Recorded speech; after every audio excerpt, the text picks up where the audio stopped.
Salut mes petites gueules d'amour, moi je suis seule toute dans mon jardin sur mon hamac en train de me balancer comme une bouffonne. Et là je kiffe ma race en fait. Et j'ai bien envie aujourd'hui de vous parler de nos petits passagers, nos chers et tendres passagers. On les aime bien, hein, soyons clairs. Mais alors putain, il y en a quelques-uns, ils te rayent le casque. Pour commencer, t'as le passager qui se fait un nœud au cerveau devant la porte des chiottes. Vous le connaissez celui-là? Ah bah oui, il y en a 10 par vol. En général, il commence par te déboîter le cendrier direct. Eh mais il y a une cigarette dessinée dessus, Rouilla. Chez toi, t'écrases tes clopes sur les poignées de porte, tu sais comment? Du coup, le mec finit avec le sandar dans les mains, mais ça l'inquiète pas. Hein. Il cherche encore. Moi, je reste là à regarder jusqu'où va sa connerie. Il pousse partout, sauf là où il y a écrit push. Mais push, monsieur, en anglais, ça veut dire pousser. Alors vas-y, pousse avec ta main. Pas avec ton cul, hein, c'est pas encore le moment. Eh, devant un coffre-fort, il te pète une méningite explosive, celui-là. Hein. Ouais. Ah bon, à un moment donné, il arrive quand même à rentrer avec le sandar à la main. Moi, j'envoie toujours une petite vanne pour détendre. Eh ben, dis donc, mon petit monsieur. Un peu plus, vous partiez avec les charnières aussi, c'était compliqué, là, non? Hein? Vous trompez pas, la chasse d'eau, c'est le gros bouton au-dessus de la cuvette. Pas la peine d'appuyer sur l'appel toilette. Personne ne viendra flusher à votre place. Next. T'as aussi le passager persécuté. Tu sais, t'arrives devant lui pendant le service et il te reste que des pâtes dans ta bagnole. Et le type, évidemment, te demande du poulet. Désolé, monsieur, je viens de donner le dernier. Et là, c'est le drame. Tu sens que toute la frustration du gars depuis son arrivée à l'aéroport va te sauter à la gueule. Et en général, il te sort la phrase qui va bien, à fond dans la victimisation. Mais c'est pas possible, j'ai vraiment pas de chance, c'est toujours sur moi que ça tombe. Eh, Calimero, prends une bonne respiration et relis le menu. C'est précisé qu'on peut pas satisfaire tout le monde. Donc tu vas manger des pâtes aujourd'hui, on n'est pas au KFC, wesh. Et là, évidemment, il te sort « J'aime pas les pâtes, je mangerai pas ». Eh ben, c'est pas grave, mon petit monsieur, tu mangeras tes doigts, hein. Je vais te mettre Gulli et Oli, hein, ça te passera avant que ça me reprenne. Non, mais il a quel âge, celui-là? Next. T'as aussi le passager frotteur, tu sais, comme dans le métro, là. Sauf que lui, dans l'avion, il te frotte pas. Non, non, il te ponce, hein.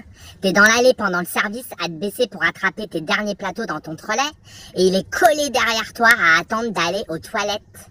Avec lui, j'ai pas le temps, je dégaine direct. Il veut quoi, lui? J'ai le droit à des préliminaires avant la levrette, tu sais comment? Et là, il se tape tellement la honte qu'il repart en moonwalk et il pissera plus tard. Allez, next. Tu sais, t'as aussi la mère en détresse. Elle te lance un SOS des yeux, comme si je devais jouer les daronnes par intérim pour calmer son môme de 5 ans qui gueule encore plus fort que Lara Fabian en concert, wesh. En général, je trace avec un sourire des yeux, genre c'est ça, ouais. Hein? Compte là-dessus, maman. Y a pas marqué assistante maternelle sur mon front. Tu te démerdes. On a 150 dessins animés sur l'écran. Tu lui serres la ceinture au dernier cran et tu joues ton rôle de maman. Allez, action. Next. T'as aussi la passagère quinquagénaire en rage sur tes côtes. Parce que dès que tu passes dans l'allée, son poivreau de mari est en apnée et se dévisse le crâne dans l'espoir d'apercevoir un bout de ton cul sous le tutu. Du coup, elle te parle comme si t'étais sa chienne. Elle est défigurée par la jalousie. Elle, t'as juste envie de la gifler avec une chaise et de lui dire « T'inquiète, meuf, j'en veux pas de ton lascar, il est dégueulasse et il pue la vinasse. » Mais évidemment, tu peux pas. Du coup, tu leur lâches une petite vérité un peu mensongère. Du genre si je peux me permettre, vous faites un très beau couple tous les deux. » Du coup, ça s'inverse direct. Ta maman qui reprend des couleurs et papa qui noie sa frustration dans le merlot. Allez, next. T'as aussi le passager qui met ses grosses pompes dégueulasses sur la paroi toute neuve de l'avion. Alors lui aussi, t'as bien envie de lui péter un genou, hein, ou de lui dire une ou deux vérités, tu vois. Et sinon, tu fais ça chez toi, hein? On te suit à la trace aussi. Tu tamponnes tes murs avec tes semelles, c'est comment? Le mec, je pense, il doit croire que la paroi est comprise dans le prix du billet ou je sais pas quoi. Je veux bien que tu te sentes chez toi, mais n'oublie pas que t'es pas chez toi quand même. Ah, ça me fout en l'air, ça. Si tout le monde fait ça à chaque vol, imagine la gueule de l'avion au bout de 6 mois. Du coup, je préfère lui dire gentiment. Cher monsieur, la paroi n'a pas besoin de tuteur. Elle se tient toute seule, vous savez. Ah, ça lui coupe les jambes et ses pieds finissent le vol sous son siège. Non mais oh. Next. T'as aussi le passager suicidaire. Tu sais, celui qui se lève pour aller aux chiottes à V1. Hein, le mec choisit ce moment extrême où la vitesse atteint 300 km/h, juste avant que les roues ne quittent le sol pour aller se soulager la vessie. Eh bah bingo, Bobby Joe. Super timing en vrai. C'est quoi le projet? Te retrouver désarticulé dans le trou du cul de l'avion? Lui, tu le termines au PA et il va se rasseoir aussi vite qu'il s'est levé. Hein. Next. Celle pour qui j'ai le plus de compassion, finalement, c'est la passagère terrorifiée par les avions.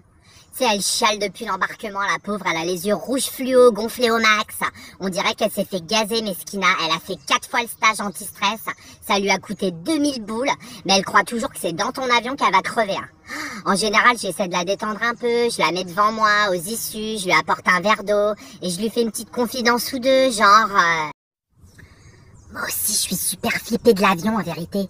En plus, aujourd'hui, c'est un avion qui a déjà fait 2 crashs et 3 sorties de piste.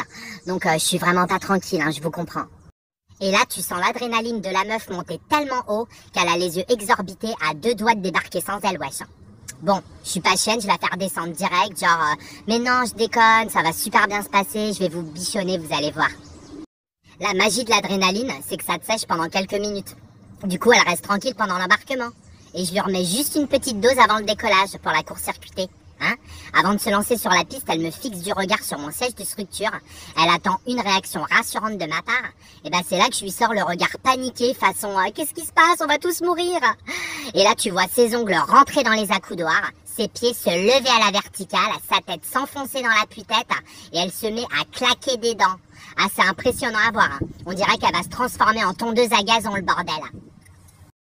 Du coup, après le décollage, une fois en croisière, je vais la voir avec une petite coupe de champagne, je suis pas chienne. Je suis sûre que ça va mieux maintenant, non? Et là, elle descend son verre cul sec et me fait un putain de sourire. Voilà, fallait me les donner les 2000 balles. Ça s'appelle un reset. C'est un peu plus violent qu'un stage, mais très efficace. Next. Bon, mes petites gueules, ça sera tout pour aujourd'hui. Évidemment, j'y reviendrai sur les passagers, il y a de quoi faire 10 tomes. Donc, je vous laisse, je vous souhaite un bon week-end, bon courage à tous ceux qui vont voler. Et les passagers, on vous kiffe, mais on vous a à l'œil. Allez, tchuss. Pardon. T'as aussi le passager. Putain, je m'entends pas entre les avions et les voisins. Ça y est, il y a un rayon de soleil, ils sortent tous leur tondeuse là. Ça me gave. Désolé pour le bruit. Putain.